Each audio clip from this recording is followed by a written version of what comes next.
Today you call us by name one by one because you loved us. Told us not to rely on bread alone, but on every word that comes from your mouth. So speak to us, Lord. We want to hear you. We want to encounter your word, that words of healing and encouragement.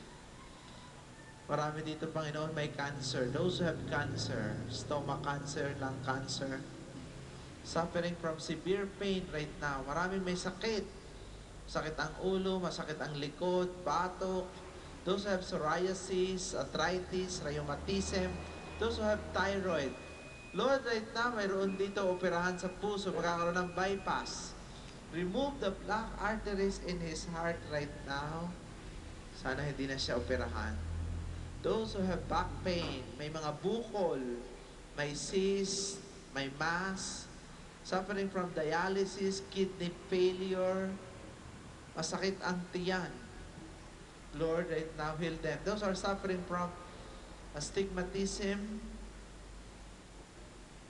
those who cannot see well, may cataract, glaucoma, those have tinnitus.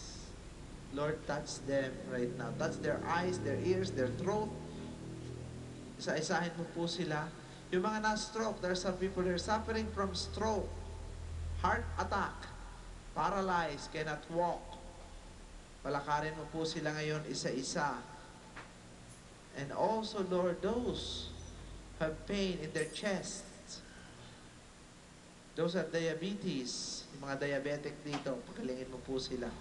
May mga frozen shoulder, suffering from depression, Parkinson's, epilepsy, suffering from autism, yung mga hindi magkaanak.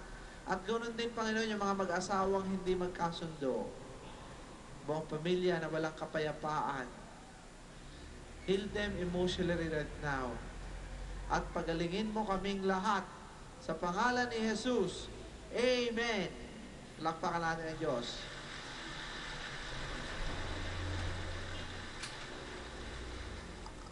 Let us pray. Please all stand. God our Father, you increase our faith and hope. You deepen our love in this communion. Help us to live by your words and seek Christ, our bread of life, who is Lord forever and ever. Amen. Yan, palakpakan ang Diyos. At thank you very much kay Mr. Manny Pangilinan, kay Mr. and Mrs. Eric Tagle, kay Meldy Cuangco, Sonia's Garden, at palakpakan natin ang choir, the Voice of Love Choir. And I also want to thank all the volunteers. You know who you are, the lectors, commentators. Salamat po ng maraming. You're always invited here in Monte Maria.